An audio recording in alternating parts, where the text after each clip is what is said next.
അസ്സലാമു അലൈക്കും വറഹ്മത്തുള്ളാഹി വബറകാതുഹു. മുത്തായ റസൂൽ സ്വല്ലല്ലാഹു അലൈഹി വസല്ലം തങ്ങളുടെ പരിശുദ്ധമായ പരിഭാവനമായ ആ ശരീരത്തെ മോഷ്ടിക്കാൻ വേണ്ടി മദീനയിലേക്ക് എത്തിയവർക്ക് അള്ളാഹു കൊടുത്ത ശിക്ഷ. അമ്പിയാക്കളുടെ ശരീരമെന്ന് പറയുന്നത് ഹറമല്ലാഹു ജസദൽ അമ്പിയാക്കളുടെ ശരീരത്തിന് അള്ളാഹു മണ്ണിനെ ഹറാമാക്കിയിരിക്കുന്നു. അതുകൊണ്ട് ആ ശരീരം പരിശുദ്ധ റസൂൽ സല്ലല്ലാഹു അലൈഹി വസല്ലം തങ്ങളുടെ ശരീരം ഇന്നും ആ പരിശുദ്ധമായ മദീനയിൽ നമുക്ക് ആ ഹബീബിൻ്റെ ആ ചാരത്തൊന്ന് എത്താനും സ്വലാത്തു വസ്സലാമു അലൈക യാ സയ്യിദി യാ റസൂലല്ലാഹ് സ്വലാത്തു വസ്സലാം പറയാനും അള്ളാഹു തൗഫീഖ് നൽകട്ടെ. മുത്തായ റസൂലിൻ്റെ ശരീരത്തിനെ മോഷ്ടിക്കാൻ ഒരുപാട് തവണ ശ്രമിച്ചവരുണ്ട്. അവർക്കൊക്കെ അള്ളാഹു റബ്ബ് സുബ്ഹാനഹു തആല കൊടുത്ത ശിക്ഷ ചരിത്രത്തിൽ നോക്കുകയാണ്. 4 സ്ഥലങ്ങൾ വിവരിക്കുന്നുണ്ട്. അപ്പോൾ ആ സംഭവത്തിലെല്ലാം അല്ലാഹു റബ്ബ് സുബ്ഹാനഹു തആല അവർക്ക് നൽകിയ ശിക്ഷയെക്കുറിച്ച് നമുക്കൊക്കെ ആ ചരിത്രത്തിൽ കാണാൻ സാധിക്കും. മിസ്രിലെ രാജാവ് അംറുൽ അബീദ് എന്ന് പറയുന്ന ഒരാൾ, ആ രാജാവ് തൻ്റെ അനുയായികളെ മുത്തായ ഹബീബിൻ്റെ ശരീരത്തെ മോഷ്ടിക്കാൻ വേണ്ടി അയച്ചു. അവർ ഹബീബിൻ്റെ ശരീരം മോഷ്ടിക്കാൻ മദീനയിലെത്തിയപ്പോൾ അല്ലാഹു റബ്ബ് സുബ്ഹാനഹു തആല രക്ഷപ്പെടുത്തിയത് ഒരു അത്ഭുതമാണ്.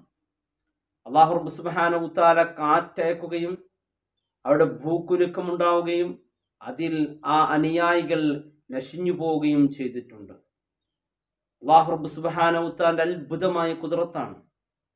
അങ്ങനെ പല സംഭവങ്ങളും ഹബീബിൻ്റെ ശരീരം മോഷ്ടിക്കാൻ വേണ്ടി പലരും പല ശ്രമങ്ങൾ നടത്തിയിട്ടുണ്ട്. സ്പെയിനിൽ നിന്ന് നീചന്മാരായ 2 ആൾ വന്നുവല്ലോ.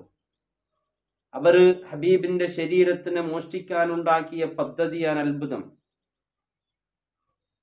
അന്നത്തെ സുൽത്താനായ നീതിമാനായ സുൽത്താൻ സ്വപ്നത്തിൽ അള്ളാഹുവിൻ്റെ റസൂൽ സ്വല്ലല്ലാഹു അലൈഹി വസല്ലം തങ്ങൾ പറഞ്ഞു, ഈ സുന്ദരന്മാരായ 2 ആളിൽ നിന്നെ രക്ഷപ്പെടുത്തണമെന്നു.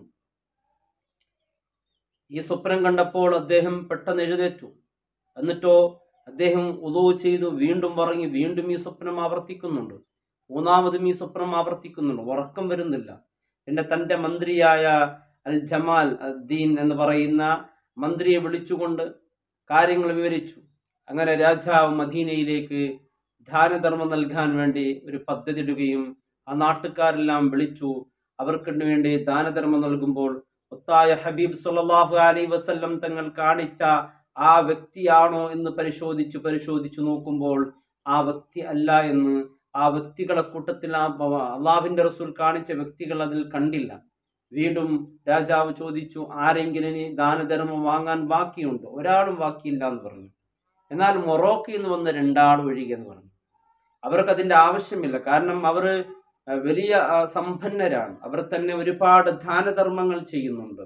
അവർ നല്ല മനുഷ്യന്മാർ, നോമ്പനുഷ്ഠിക്കുന്നവരാണ്, നല്ല ആളുകളാണ്. അവരല്ലാതെ മറ്റാരും ഒഴിവില്ല എന്ന് പറഞ്ഞു. അവരെ കാണാൻ വേണ്ടി, അവരെ കൊണ്ടുവരാൻ വേണ്ടി, അത്രയും നല്ല ആളുകളാണല്ലോ, അവരൊന്ന് പരിചയപ്പെടാൻ വേണ്ടി രാജാവ് വിളിക്കുകയും മുത്തായ ഹബീബ് സ്വല്ലല്ലാഹു അലൈഹി വസല്ലം തങ്ങളുടെ സ്വപ്നത്തിൽ കാണിച്ച ആ എല്ലാ അടയാളങ്ങളും ആ 2 ചെറുപ്പക്കാരിൽ ഹബീബ് സ്വല്ലല്ലാഹു അലൈഹി വസല്ലം തങ്ങൾ ആ സുൽത്താൻ കാണാൻ സാധിച്ചു. അവരന്വേഷിച്ചു, നിങ്ങൾ ആരാണെന്ന്. അവർ പറഞ്ഞു, ഞങ്ങൾ ഹജ്ജ് ചെയ്യാൻ വേണ്ടിയാണ് വന്നത്. നിങ്ങളിപ്പോൾ എവിടെയാണ് താമസം? ഹബീബ് സ്വല്ലല്ലാഹു അലൈഹി വസല്ലം തൊട്ടടുത്ത സ്ഥലത്താണ് താമസം എന്ന് പറഞ്ഞു. അവരോട് പറഞ്ഞു, സത്യം പറയണമെന്നവർ നിർബന്ധിച്ചപ്പോൾ അവർ സത്യം പറയുന്നില്ല. സത്യം തുറന്നു പറയാതിരിക്കുമ്പോൾ അവർ താമസിക്കുന്ന സ്ഥലത്തേക്ക് രാജാവ് പോവുകയും അവർ വിരിച്ചിരുന്ന പായ, മുസല്ല, അവരിച്ചിരുന്ന ആ പായ ഇങ്ങനെ തുറന്നു നോക്കുമ്പോൾ കണ്ടത് അത്ഭുതമാണ്. വലിയ ഒരു തുറങ്കം മുത്തായ ഹബീബിൻ്റെ റൗള ഷരീഫിലേക്ക് അവർ തുറന്നു വിട്ടിരിക്കുകയാണ്.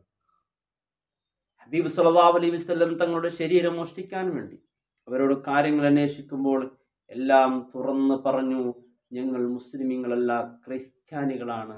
ഞങ്ങളിവിടെ വന്നത് രാജാവ് ഞങ്ങളെ ഏൽപ്പിച്ചതാണ് ഹബീബിൻ്റെ ശരീരം മോഷ്ടിക്കാൻ വേണ്ടി.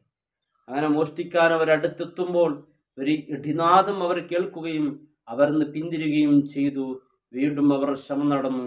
അവസാനം ചുരുക്കി പറഞ്ഞാൽ രാജാവ് അവർക്ക് വധശിക്ഷ നൽകുകയും പരിശുദ്ധമായ റൗദയെ സംരക്ഷിക്കുകയും ചെയ്ത അങ്ങനെ ഒരുപാട് സംഭവങ്ങളുണ്ട്. മുത്തായ ഹബീബ് എന്ന് പറഞ്ഞാൽ അങ്ങനെയാണ്.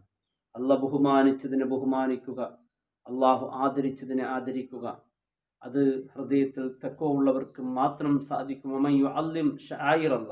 മുത്തായ ഹബീബിൻ്റെ പേര് കേൾക്കുമ്പോൾ സ്വലാത്ത് പറയുക, ഹബീബിൻ്റെ കൂടെ ജന്നാത്തുൽ ഫിർദൗസിൽ ഒരുമിച്ച് കൂടാനുള്ള തൗഫീഖ് അല്ലാഹു നമ്മേവർക്കും നൽകി അനുഗ്രഹിക്കട്ടെ. അസ്സലാമു അലൈക്കും വറഹ്മത്തുള്ളാഹി വബറകാതുഹു.